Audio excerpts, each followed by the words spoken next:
kangira icyo mbasaba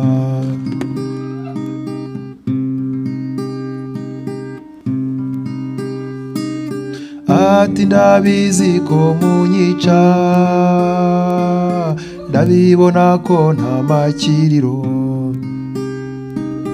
ati ndabizi ko munyica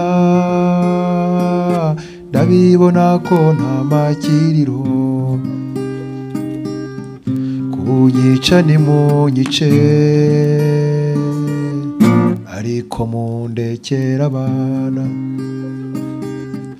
kunyica ni munyice ariko mundekera abana niba namwe muri ababyeyi nimundekera abana niba namwe mwarabyaye ndabinginze nimundekera abana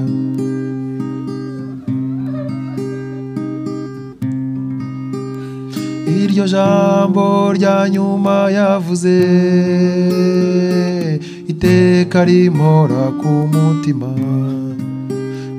iryo jambo uwo mubyeyi yavuze iteka rintera ibikomere ati kunyica ni munyice ariko mundekera abana niba namwe muri ababyeyi nimundekera abana niba namwe mwarabyaye ndabinginze nimundekera abana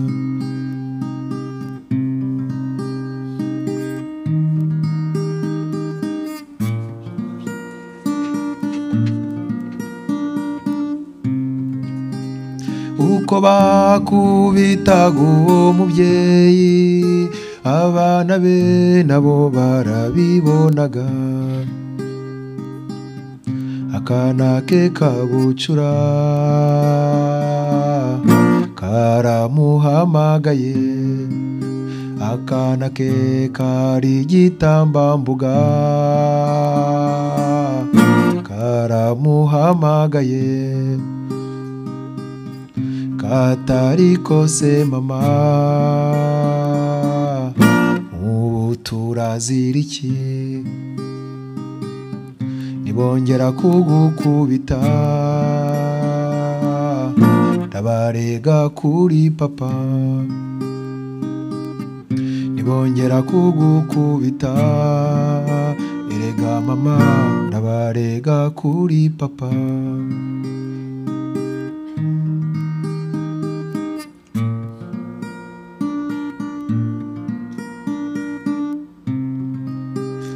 iryo jambo rya nyuma yavuze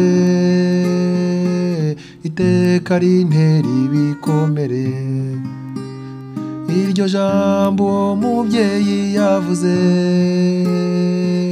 iteka rimpora ku mutima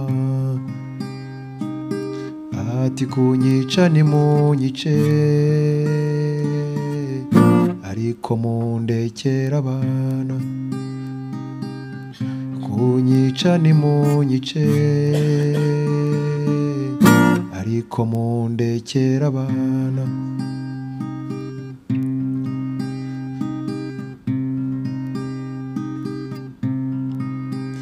nawe se nkundira nkubaze wowe wacitse kwicumu abawe mujya gutandukana mbese ubwo ujya wibuka irya nyuma mwavuganye cya gihe babirukankana musezeranaho mbese mwavuganye ngwiki umwana wawe mujya gutandukana cya cyagiye hajya kugenda mwavuganye ngo iki umufasha wawe mujya gutandukana agusezeraho we mwavuganye ngo iki ababyeyi bawe mujya gutandukana ababyeyi bawe mwavuganye ngo iki mbese umwana wawe mujya gutandukana cyagiye hajya kugenda mwavuganye ngo iki iryo jambo rya nyuma bakubwiye yurizirikana kiriya ni igihango iryo jambo wawe yakubwiye cyagiye hajya kugenda yurizirikana rijye rigufasha kumwibuka kiriya ni igihango. Merci. Alors les paroles de ce chant, c'est les derniers mots. Leurs derniers mots ou sont ces dernières paroles, mais surtout ça retrace le calvaire d'une mère qui arrive fatiguée à l'endroit de sa mise à mort et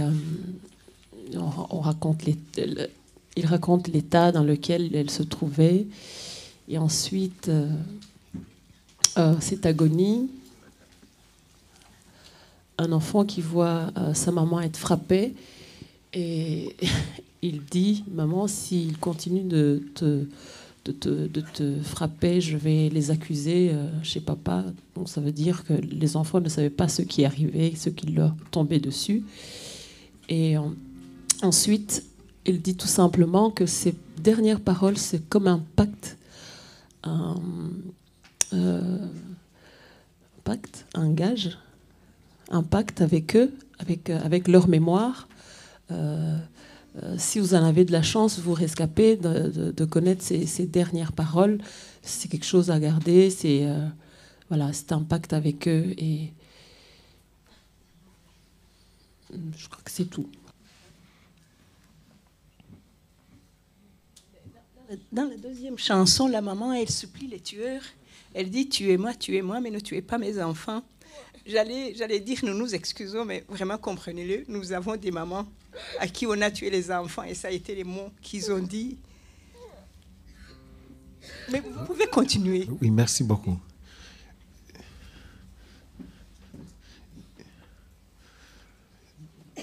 Reka nsabe niba hari undi muntu ufite ijambo rya nyuma yababwiye n'umuntu bari kumwe bagenda bahunga nawe natubwiye mu masegonda nk'icumi ikintu bavuganye. Il y a un gens qui a dernier mot. Ok. Ma petite sœur disait, je suis grande, regardez mes doigts. Je ne peux pas me cacher partout où je vais passer. On va voir que je suis Tutsi. Et elle disait, je ne sais pas, je ne peux pas me cacher. Donc, c'était comme si on devait mourir. Et on les a tués. Et mon fils aîné aussi faisait tout pour se cacher derrière ma mère. Et ma mère disait, il faut me tuer, mais ne pas tuer mon enfant. Ils ont dit, on va te tuer. Et l'enfant aussi, on va la tuer. C'est qu'elle a chanté, c'est qu'elle vient de chanter.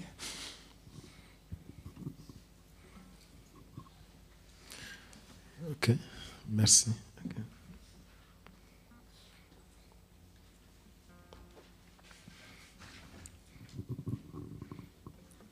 C'était une jeune fille de mon âge.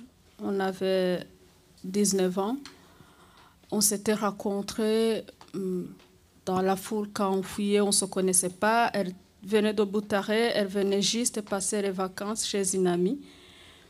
Et quand elle n'a pas eu le temps de me dire comment elle s'appelait, après 3 semaines, on s'est séparés donc le 12 avril.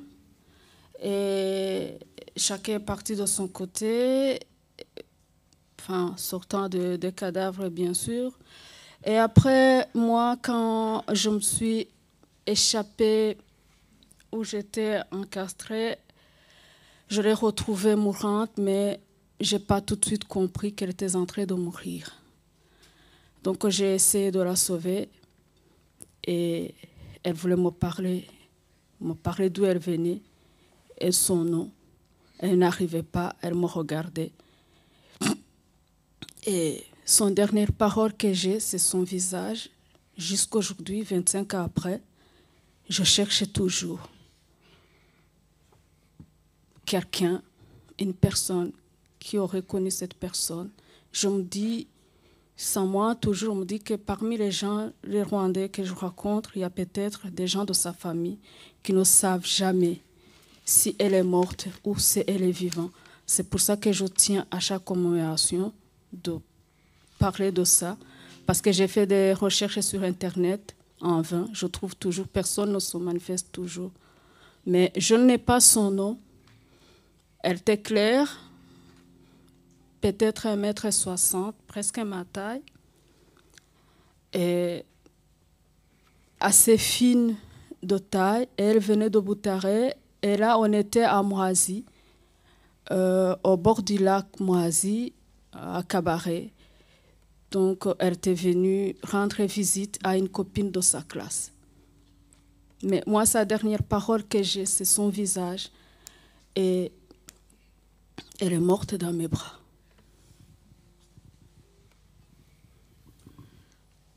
Il y a une autre? Merci.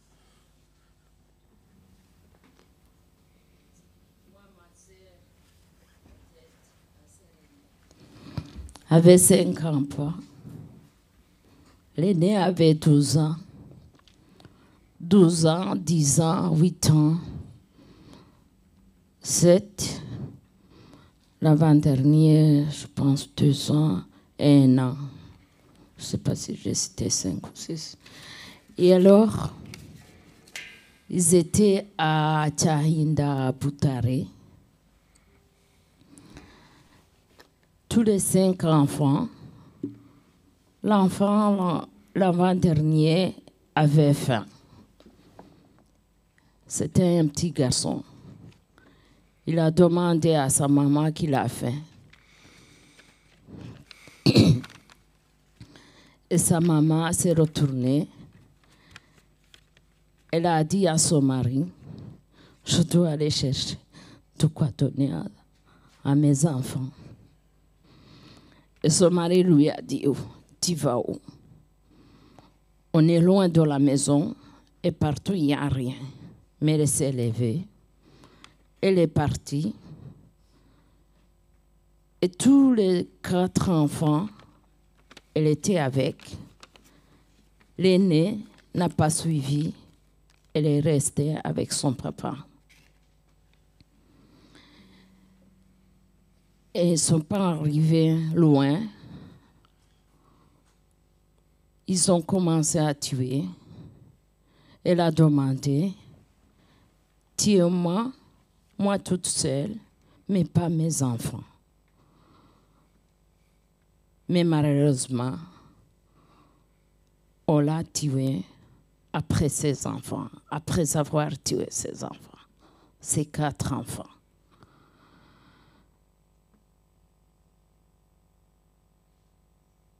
Sa fille aînée, ce qu'on m'a raconté, on l'a violée. Quand son papa a appris qu'on venait de la violer, parce que les génocidaires l'ont arrachée dans les mains de son papa. Ils l'ont amenée loin d'eux. Ils l'ont violée. Tout d'un coup, quand son papa a appris ça, il a perdu connaissance tout de suite.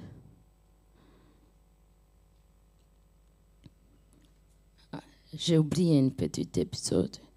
Après avoir perdu la connaissance, il a dit, j'espère qu'un certain sous-préfet de Nyaruguru, surnommé Biniga. Il a dit, ce Biniga, j'espère qu'on rappellera plus jamais Biniga. C'est Bitindi, ceux qui comprennent le Kinyarwanda. C'est Bitindi, Bidatinya Kuniga Iminja. Et après, on l'a achevé. Et sa fille est née de 12 ans. Au fait, ça fait longtemps. J'ai jamais... Enfin, je ne trouvais pas les larmes, mais cette chanson, je l'ai trouvée dans mes yeux. Ma grande sœur est née, son mari et leurs 5 enfants. Je ne sais pas comment, c'était comment, je ne sais pas comment je peux vous expliquer. Je me suis sentie vidée, vidée.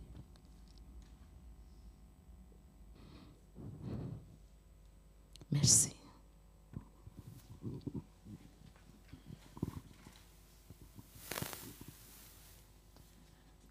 Bonsoir. Bonsoir. Oui, moi aussi, cette chanson m'a révélé des choses parce que je suis une mère qui a perdu aussi 3 enfants. En 1994, une fille de 9 ans, une fille de 8 ans, une fille de 2 ans et demi. Moi, je suis séparée de mes filles, c'était le 4 avril. Parce que comme à Kigali, il y avait déjà des menaces, des attaques, j'ai dit aller cacher mes enfants chez ma sœur à l'est du pays. Et je me suis séparée avec mes enfants, c'était le 4 avril. Et ils ont été tués le 7 avril à 8 h du matin.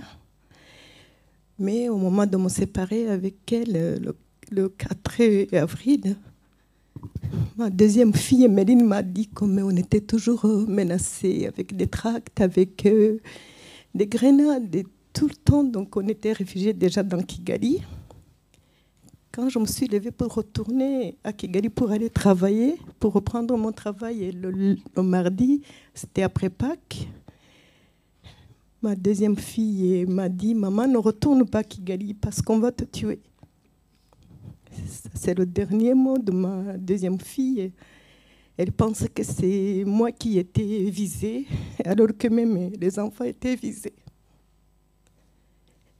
Ma fille aînée, c'était une fille qui ne m'a pas montré son émotion, seulement elle m'a dit maman, quand tu arriveras à la maison, tu nous appelles, tu téléphones et tu nous dis que tu es bien arrivée.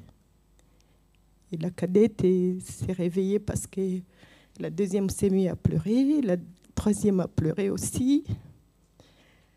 Et c'était la première fois que je me séparais de mes enfants depuis que je les avais eus.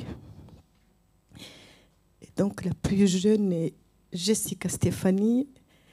Elle a beaucoup pleuré. Je me suis dit, je ne retourne pas à Kigali avec mes enfants parce que c'était aussi l'insécurité totale.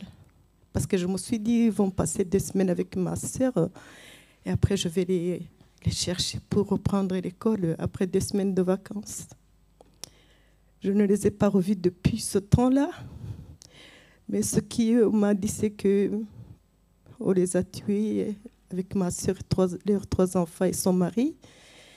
Elle les tenait, ma troisième fille, Jessica, dans ses bras. Ce n'est que ça que je peux dire sur mes enfants avec les derniers moments que j'ai passé avec. Donc la chanson, ça parlait des enfants. Une mère qui a perdu des enfants, c'est quelque chose. Voilà, c'était ça.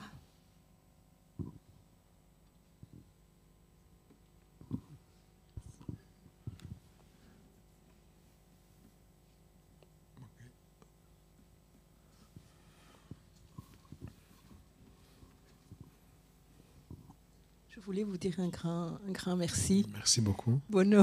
Merci. En fait, je ne connaissais pas votre nom parce que je connais seulement le surnom qu'on vous donne au Rwanda. Okay. Et Ça fait mal, vous nous entendez pleurer, vous nous entendez crier, mais ça fait aussi ça, du très bien.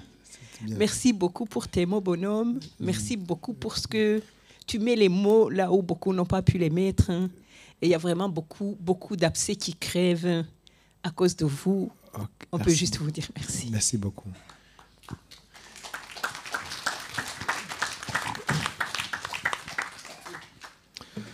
Merci, je vais vous raconter ce qui se passe dans les églises au Rwanda, de la génocide des Tutsis. Je vais chanter amaraso y'abayoboke ku nkuta z'insengero.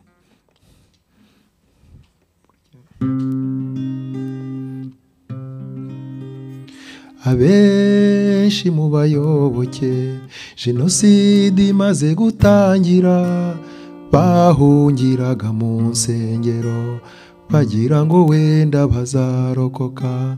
Mwuka wera ntabwo yabatabaye, Roho Mutagatifu ntiyatabara abicanyi bigabiza insengero, gerenade n'amashoka bibona akazi. Amaraso y'abayoboke asize ku nkuta z'insengero, imiborogo yabo ntiyigeze irenga igisenge. Intimba n'agahinda ndabireba kuri aritari, aho bateraga ivi bakuramya niho baterewe inkota baragenda. Bahungiragaho hera hawe bahisemo guhungira hatagatifu, bari bahizeye ubutabazi ntibyabahira ahubwo baratsembwa. Amarira menshi y'ababyeyi n'imiborogo ya bya bibondo, ijambo bahavugiye bwa nyuma bata amaraso yacu muzayabazwa. Ijambo bahavugiye bwa nyuma bata amaraso yacu muzayabazwa. Amaraso y'abayoboke asize ku nkuta z'insengero, imiborogo yabo ntiyigeze irenga igisenge. Intimba n'agahinda ndabireba kuri aritari, aho bateraga ivi bakuramya niho baterewe inkota baragenda. Amaraso yaruzuye barakoropa, barakoropa maze barakotera, hasigwa amarange harasibangana. Hamwe muriho ubu turahasengera, turahabyinagira tujya guhazwa, tukahabyinagira tujya gufata ifunguro. Mwami Imana ibyo ndabigaya, nanjye kiriya nzakikubaza. Uwiteka Mana ibyo ndabigaya, nanjye kiriya nzakikubaza. Amaraso yaruzuye barakoropa, barakoropa maze barakotera, hasigwa amarange harasibangana. Hamwe muriho ubu turahasengera, turahabyinagira tujya guhazwa, tukahabyinagira tujya gufata ifunguro. Mwami Imana ibyo ndabigaya, nanjye kiriya nzakikubaza. Amaraso y'abayoboke asize ku nkuta z'insengero, imiborogo yabo ntiyigeze irenga igisenge. Intimba n'agahinda ndabireba kuri aritari, aho bateraga ivi bakuramya niho baterewe inkota baragenda.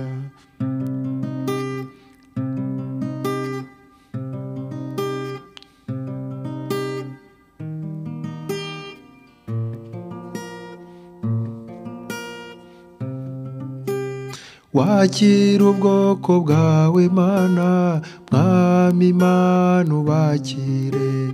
wakira ubwoko bwawe mana mwami mana ubakire abawe biciwe mu nsengero mwami mana ubakire abawe biciwe ahatagatifu mwami mana ubakire amarira avanze n'amasengesho mwami mana ubakire amaraso yabo mwami mana ubakire nanubasize ku nkuta z'insengero mwami mana ubakire ijambo bahavugiye bwa nyuma mwami mana ubakire bata amaraso yacu muzayabazwa mwami mana ubakire bakire mwami nyirimpuhwe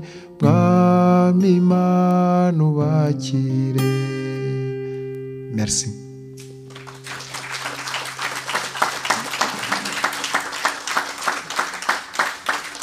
Vous donnez le micro. Okay. Le micro.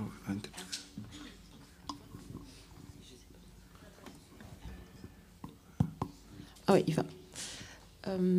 Alors le chant parle du sang. Le sang de tes adeptes colore les murs des églises. Oui. Le sang de tes adeptes colore les murs des églises. Leurs cris, leur agonie n'ont pas dépassé le toit de ces mêmes édifices. Le Saint-Esprit ne les a pas remplis et il ne les a pas non plus sauvés. Par contre, là où ils s'agenouillaient pour prier, c'est là qu'on les a... c'est là où ils ont été tués. Donc le sang de tes adeptes remplissait ces églises, a coulé à flot et on a nettoyé, on a fait du nettoyage, on a peint, on a fait disparaître toutes les traces et de nouveau ces églises ont été réhabilitées comme si de rien n'était. Dieu, alors il questionne Dieu, cette chose-là, je te la demanderai, je te ferai, je te demanderai des comptes là-dessus. Et ensuite, il termine ce même chant en disant Seigneur, reçois ton peuple qui a été massacré dans des lieux de prière.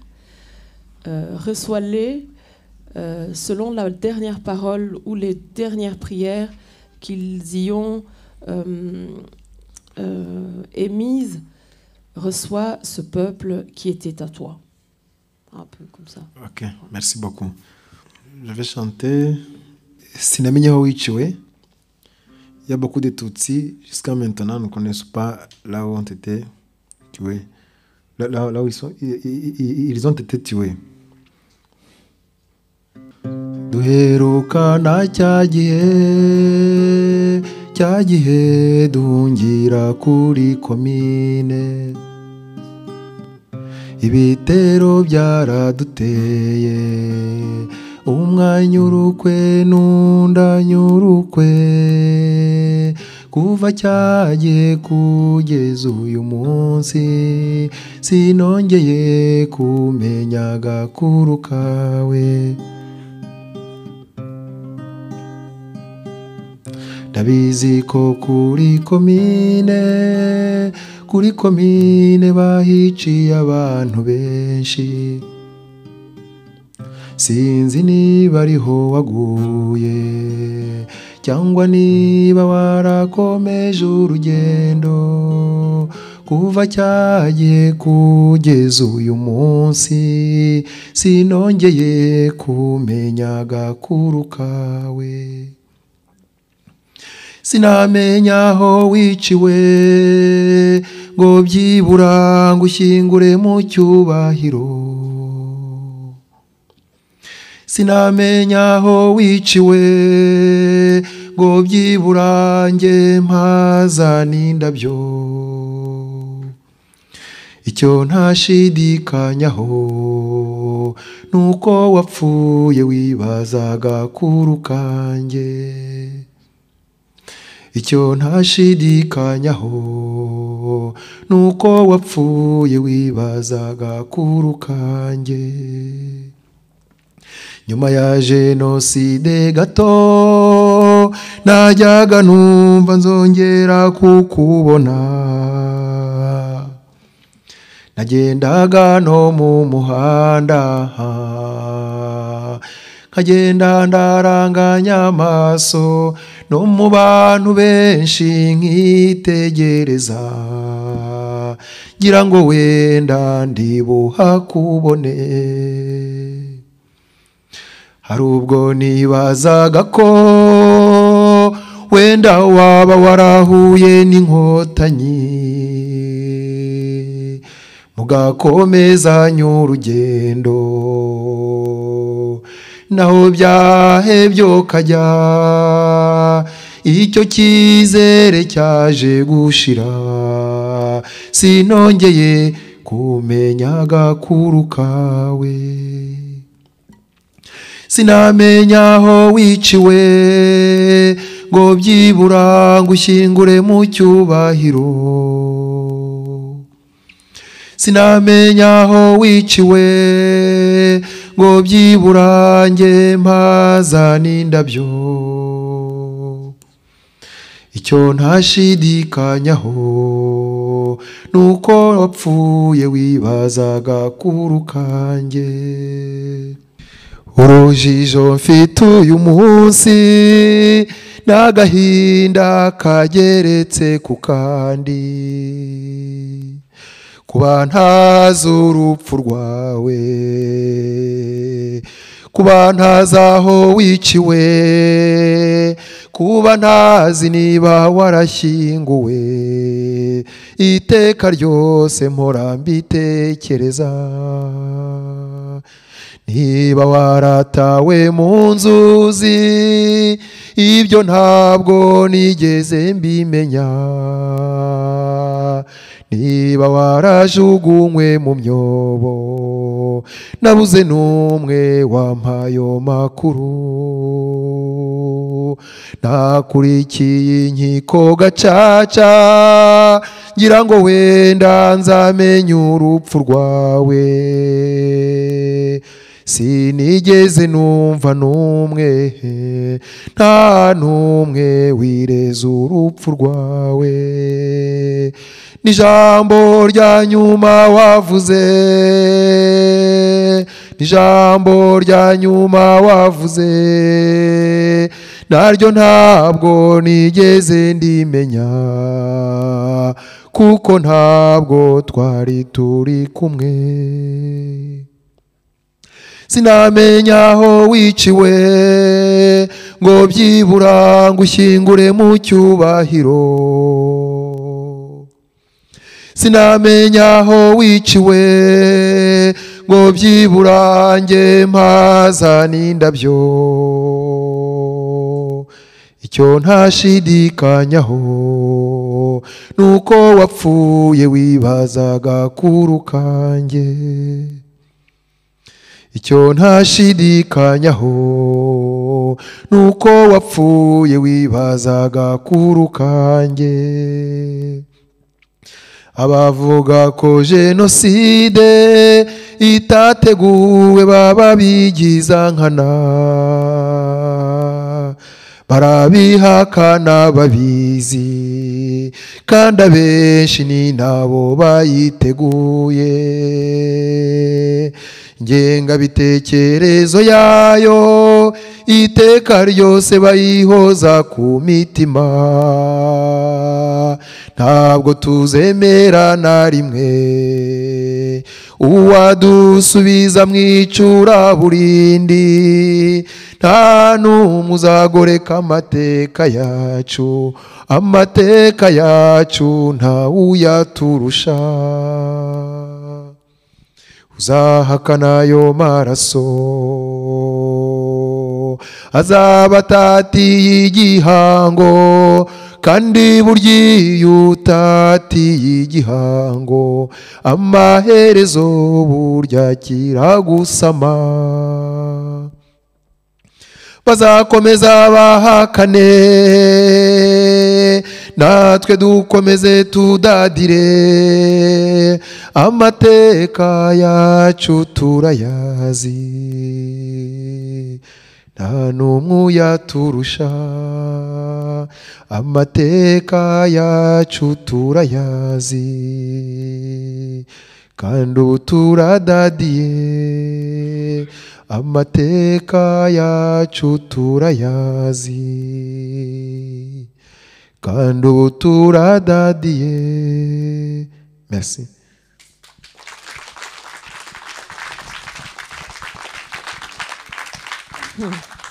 Alors là, si je ne m'en sors pas dans la traduction, je vais crier au secours. Je suis Kaimahe.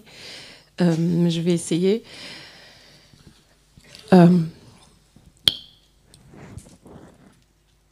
Le chant parle d'une question. On se pose la question de ce qui est advenu et comment était ta mort. Alors il dit, je sais très bien qu'il y a eu beaucoup de gens qui ont été tués à la commune, plusieurs personnes. Est-ce que serais-tu parmi ceux qui ont été tués à la commune? Parce que la dernière fois qu'on s'est vus, on avait tous trouvé refuge à la commune. Et puis, il y a eu des attaques féroces et chacun a pris son chemin, sauf qui peut, et je n'ai plus eu de tes nouvelles.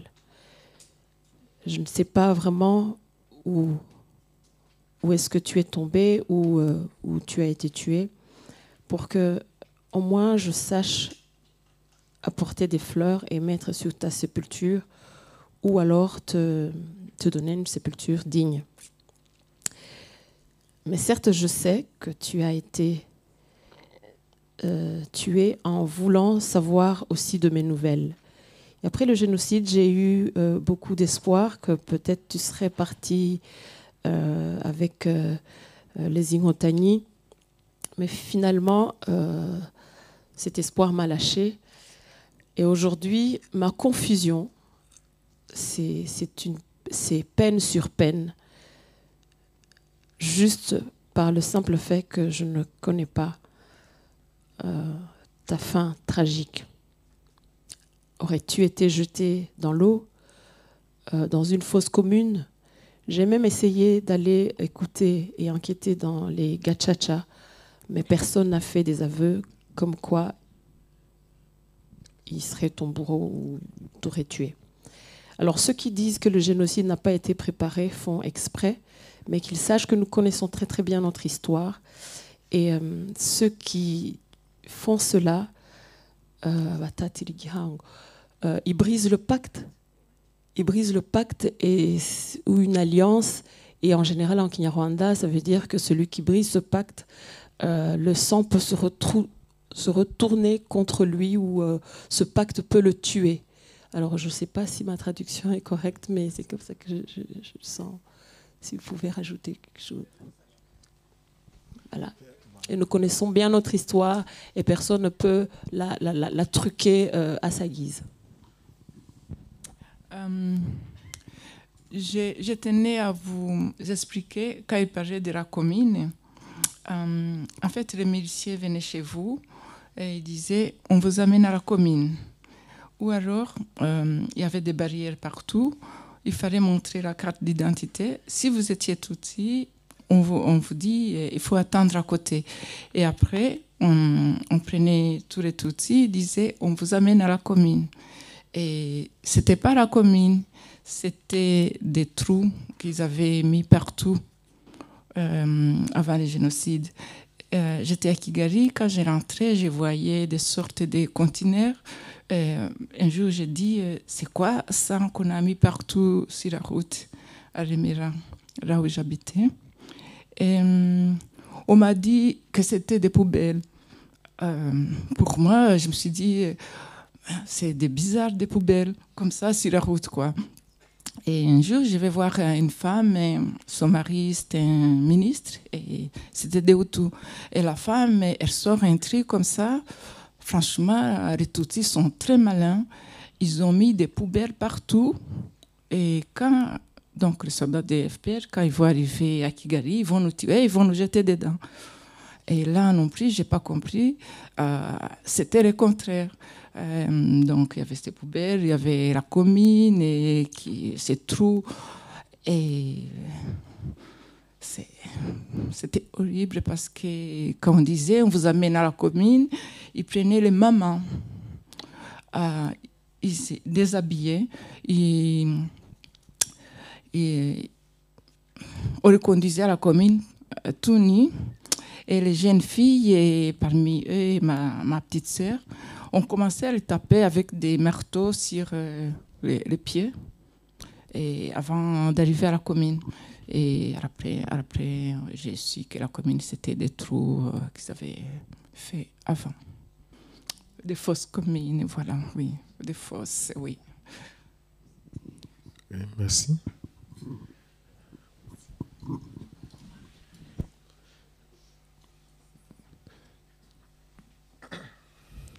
Chanson qui suit,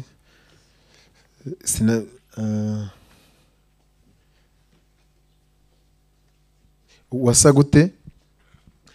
Jenoside yatangiye ndi umwana muto, nari igitambambuga narataguzaga, batangiye kutwica nuko turahunga. Data nshyira ku rutugu, mama heka karumuna kanjye. Twaburiye amakiriro aho twari duhungiye, twageze kuri komine urusasu ruravuga, mu gitondo cya kare bazinduka batwica. Ababyeyi n'abavandimwe duherukana ubwo, ikintera agahinda kikampora ku mutima. Nari nkiri muto simbibuka, nukuri sinirenganya. Papa harya wasagute, mama wowe wasagute.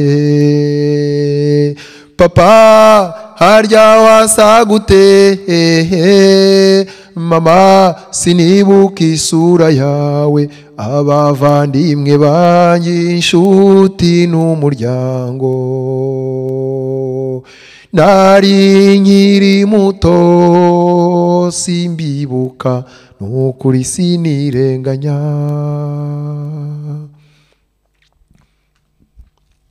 Hari igihe ntekereza ko nabansa na papa, ubundi nkibaza ko nabansa nka mama. Abo ngerageza kubaza abo sinjya mbishyikira. Urwijiji rw'amashusho yanyu rumpora ku mutima. Papa harya wasagute, mama wowe wasagute. Papa harya wasagute, mama sinibuka isura yawe. papa harya wasa gute, mama wowe wasa gute, papa harya wasa gute, mama sinibuka isura yawe, abavandimwe banjye inshuti n'umuryango, nari nkiri muto simbibuka nukuri sinirenganya,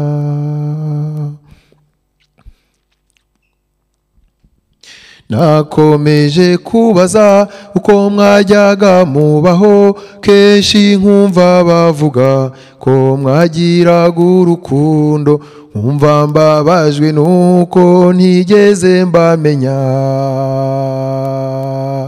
ngo nanjye munteteshe numva imbabazi z'umubyeyi, papa harya wasa gute,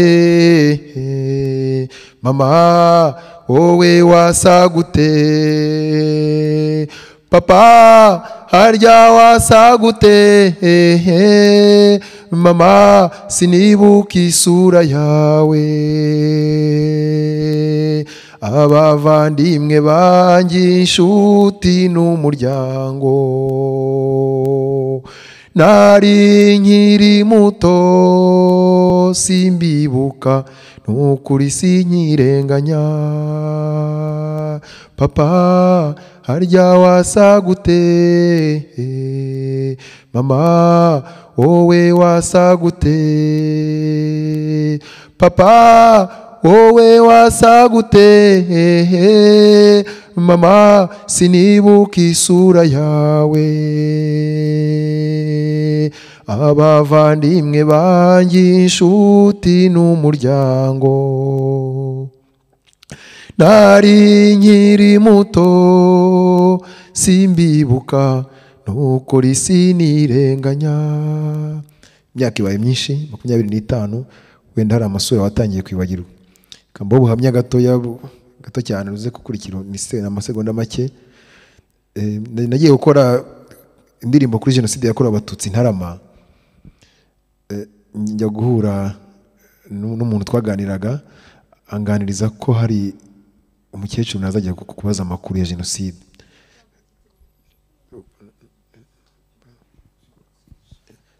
C'est un petit témoignage. Oui, nagiye gusaba amakuru yo gukora indirimbo yo kwibuka. Je suis allée demander un témoignage pour composer un chant de mémoire. Umubyeyi ambwira amakuru arimo kumbwira uko abana be bishwe. Et alors une maman m'a raconté la mort de ses enfants. Agenda ambwira amazina yabo ngo yari afite abana 9. Et elle me citait leurs noms, ils étaient à 9. Abana babiri banyuma arabibagirwa amazina. Et les 2 derniers, elle n'arrivait pas à se souvenir de leur nom.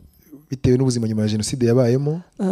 Suite aux difficultés qu'elle a eu traversées après le génocide. Imibereho mibi no guhangayika. Une vie compliquée et abana be babiri banyuma yarabibagiwe. Ces 2 derniers, leur nom fuit dans sa mémoire. Bon, nyuma ambwira ko azashaka yuko hari abana ziba batoya babanganaga nabe muri icyo gihe biganaga. Alors elle lui a dit qu'elle va essayer de trouver des enfants qui avaient leur âge. Nyuma aza kubabona babaza amazina y'abana be. Et finalement elle est tombée sur les enfants qui étaient dans leur classe et elle a posé la question pour retrouver leur nom. Bon, uwo mukecuru amazina yari yambwiye. Alors elle m'a donné leur nom. Arashaje cyane. Elle est assez âgée. Ariko ikintu giteye agahinda no kuba umubyeyi ashobora kwibagirwa amazina y'abana be. Et c'est vraiment ça fait beaucoup de peine de se rendre compte que une maman pourrait oublier le nom de ses propres enfants. Aho rero niho jenoside ibera mbi cyane. Et cela nous témoigne la férocité du génocide. Kuko nyuma yo kuba inshike no kuba cyangwa umupfakazi no kubura bawe. Alors après que vous ayez perdu votre mari et tous les vôtres. nyuma usigarana ibindi bibazo bindi bidasanzwe bijyanye n'ubuzima bwo kubaho abantu badahari. Les problèmes dans la vie ne vous épargnent pas malgré tout, en plus de votre passé.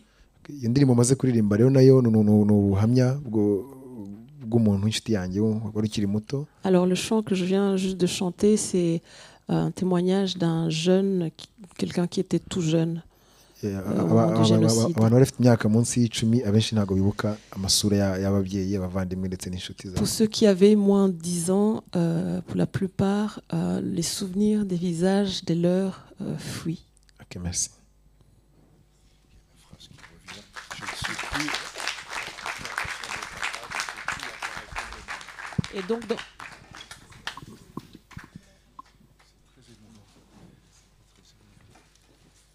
Et donc dans le chant, vous entendez, chaque fois il questionne papa, à quoi ressemblais-tu, maman, comment était ton visage?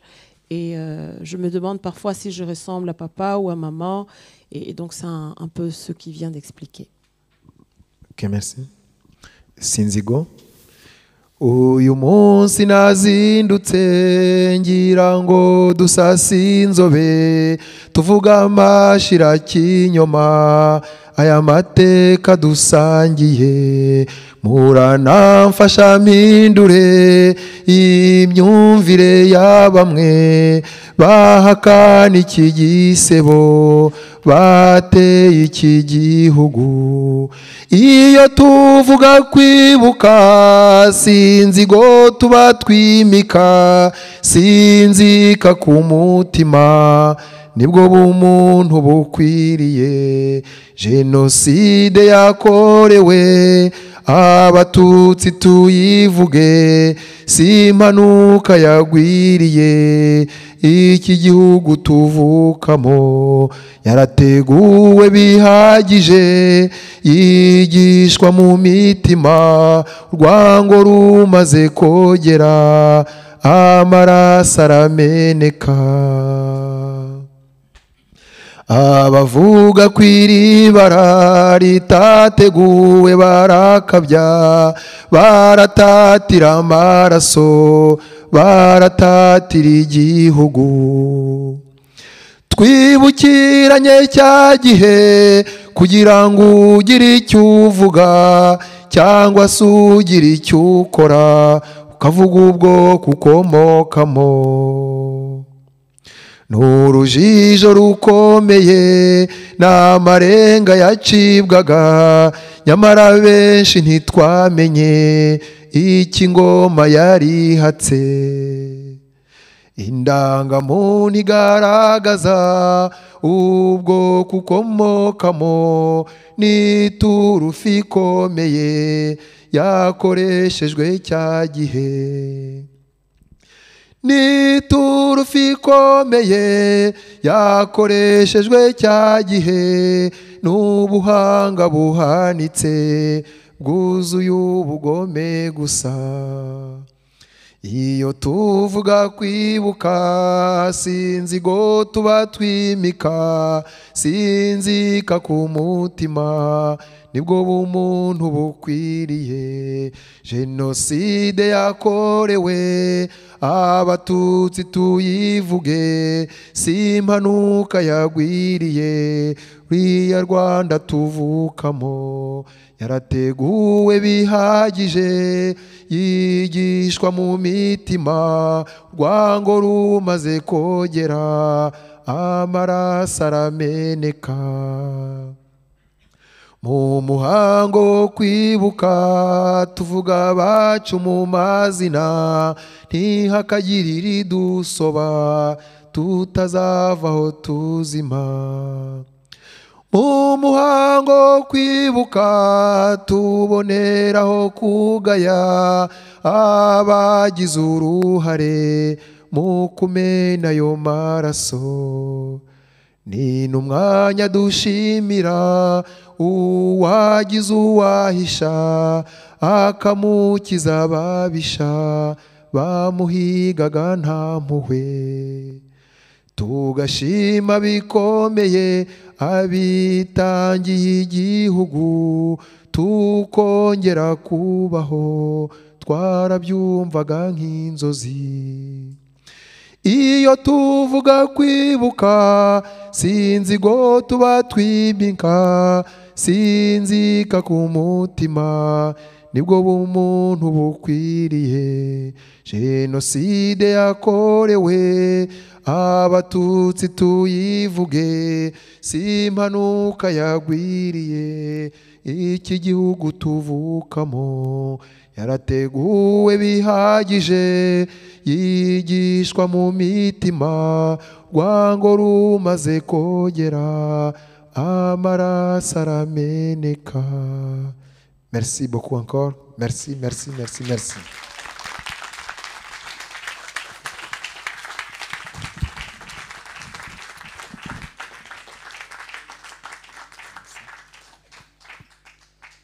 Et ce chant dit, ce matin, je me suis levée pour que nous fassions table rase et que nous parlions de cela, de ce génocide. Le génocide perpétré contre les Tutsis n'est pas un événement qui est tombé du ciel, mais par contre bien préparé et depuis longtemps. Car lorsque la haine a atteint sa cristallisation, ça a éclaté. Il y avait des signes avant-coureurs, mais nous n'avons pas su les interpréter. Et la carte d'identité était un joker pour tuer au maximum. Lorsque nous commémorons, ce n'est pas de la rancune ou inzigo, de la rancune ou de la haine, mais par contre, c'est l'humanité appropriée. Lors de nos commémorations, c'est une humanité, une sorte d'humanité appropriée. Lors de nos commémorations, nous évoquons vos noms afin que vous ne vous éteigniez pas. Et lors de nos commémorations, nous profitons pour nous indigner des trahisons et d'évoquer tout ce qui s'est passé. Remercier ceux qui ont sauvé, ceux qui ont été justes, on va dire ainsi, et aussi remercier et reconnaître ceux qui nous ont sauvés alors que cela était un rêve. Merci beaucoup. Merci pour le mémorial de la Shoah et merci encore pour Ibuka France. Merci pour l'invitation.